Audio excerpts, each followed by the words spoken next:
Hello friends, welcome to my channel just well education. आप लोगों का मेरे चैनल पर तहे दिल से स्वागत है। आज मैंने आप लोगों के लिए इस वीडियो में क्लास 9 का फर्स्ट टर्मिनल का एग्जाम पेपर लाया हूं जो मैथमेटिक्स का है। आप लोग स्क्रीन पर देख सकते हैं, यहाँ पर हमारा क्लास 9 का है मैथमेटिक्स का पेपर। यहाँ पर आपका फुल मार्क्स जो है यहाँ पर आपका है 100 नंबर का, और यहाँ पर आपका 3 घंटा 15 मिनट का एग्जाम है। और कुछ यहाँ पर निर्देश दिए आप लोग नीचे देख सकते हैं। और यहाँ पर आपका खंड है, निर्देश दे रहा है प्रश्न संख्या 1 से 60 तक वस्तुनिष्ठ प्रश्न है। इनमें से किन्हीं 50 के उत्तर दें। इनका उत्तर देने के ओ मार्कशीट में दिए गए सही विकल्प को मतलब पेन से भरे, बॉल पेन से भरना, नीले पेन से, आपको जेल पेन से नहीं भरना है। और प्रत्येक प्रश्न के लिए यहाँ पर 1 अंक अनिवार्य है। ठीक, तो यहाँ पर आपका सबसे पहला प्रश्न है, सबसे छोटी अभाज्य संख्या है। इस प्रश्न के लिए यहाँ पर 4 ऑप्शन है, ए 1, बी 2, सी 3, डी 4। यहाँ पर आपका जो करेक्ट आंसर हो जाएगा बी यानी 2।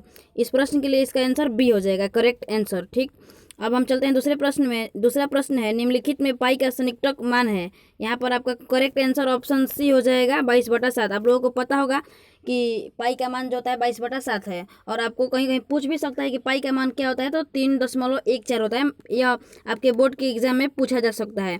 अब हम चलते हैं तीसरे प्रश्न की ओर।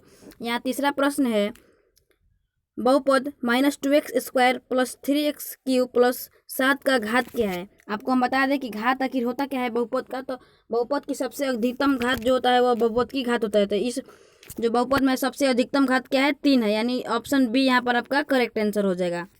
यहाँ पर चौथा प्रश्न है, निम्नलिखित में कौन 2/3 का दशमलव प्रसार है। तो यहाँ पर आपका इसका दशमलव प्रसार करना है, तो इसका आप दशमलव प्रसार कीजिएगा। तो यहाँ 2/3 है, इसको आप कटाइएगा यहाँ पर, तो यहाँ पर आपका आएगा 0.6, यानी यहाँ पर आपका जो करेक्ट आंसर हो जाएगा ऑप्शन बी हो जाएगा करेक्ट आंसर। आपका करेक्ट आंसर ऑप्शन बी यानी 0.6 हो जाएगा। उसके बाद प्रश्न है, a² - b² बराबर वट। यहाँ पर आपका जो करेक्ट आंसर हो जाएगा ऑप्शन बी यानी a + b × a - b हो जाएगा। आप लोगों को पता ही होगा। अब हम चलते हैं अगले प्रश्न। अगला प्रश्न है, आंकड़े 10, 15, 39 और 23, 39, 89, 55, 60 का परिसर क्या है। आपको हम बता दें कि आखिर परिसर होता है क्या। परिसर यानी बड़ी संख्या माइनस छोटी संख्या। यहाँ पर आपका बड़ी संख्या क्या है, 89 है, और सबसे छोटी संख्या है 10। इसको आप घटाइएगा तो आपका आ जाएगा 79। यहाँ पर आपका 89 हो यानी 79 हो जाएगा। यहाँ पर आपका जो करेक्ट आंसर इस ऑप्शन में दिख रहा है आपको सी, यानी यहाँ पर आपका जो करेक्ट आंसर है ऑप्शन सी एकदम राइट आंसर है इस प्रश्न के लिए।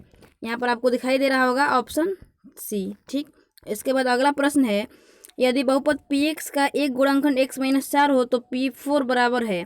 यहाँ पर आपका जो करेक्ट आंसर हो जाएगा 0 हो जाएगा। ऑप्शन ए आप लोग करके देख लीजिएगा। उसके बाद निम्नलिखित में 105 का संपूरक कोण है। कौन है संपूरक कोण? आप लोगों को पता होगा कि 180 डिग्री का होता है संपूरक कोण। तो 180 में से 105 को आप घटाइएगा तो यहाँ पर आपका 75 आ जाएगा। ऑप्शन सी करेक्ट आंसर है। उसके बाद है, वर्ग अंतराल 30 - 4 में निम्न सीमा क्या है। यह देखिए आपके बोर्ड के एग्जाम के लिए बहुत ही महत्वपूर्ण है।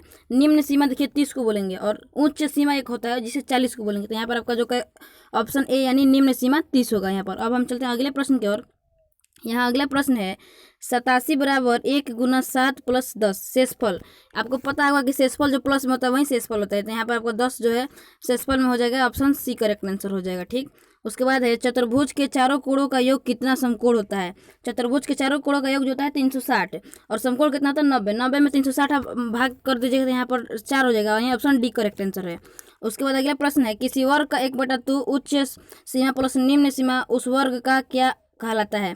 तो यहाँ पर आपका जो करेक्ट आंसर हो जाएगा वर्ग चिन्ह यानी बी वर्ग चिन्ह कहलाता है। उसके बाद है, 0, 20, 20, 40, 40, 60 कैसा वर्ग अंतराल है। तो ये आपका जो है अतिव्यापी जो है वर्ग अंतराल है। उसके बाद है, निम्नलिखित में कौन द्विघात बहुपद का व्यापक रूप है। तो आपका जो द्विघात बहुपद का व्यापक रूप होता है x² + bx प्लस में c प्लस होता है। यहाँ पर आपका ऑप्शन बी करेक्ट आंसर है। अगर आपसे पूछेगा कि त्रिघात बहुपद का क्या होता है तो यहाँ पर आपका ऑप्शन सी करेक्ट आंसर हो जाएगा। उसके बाद प्रश्न है, निम्नलिखित व्यंजकों में से कौन बहुपद नहीं है। यानी आपका देखिए यहाँ पर ये बहुपद है, ये भी बहुपद है, ये भी बहुपद है, यानी ऑप्शन डी आपका बहुपद नहीं है। ठीक, उसके बाद आपका प्रश्न है, यदि एक समबाहु त्रिभुज का क्षेत्रफल 4√3 वर्ग मीटर है तो उसकी एक भुजा होगी। यहाँ पर आपका जो ऑप्शन होगा सी करेक्ट आंसर होगा, एकदम सी करेक्ट आंसर होगा। उम्मीद करता हूँ कि आप लोगों को सभी प्रश्न समझ में आ गए होंगे। Thanks for watching.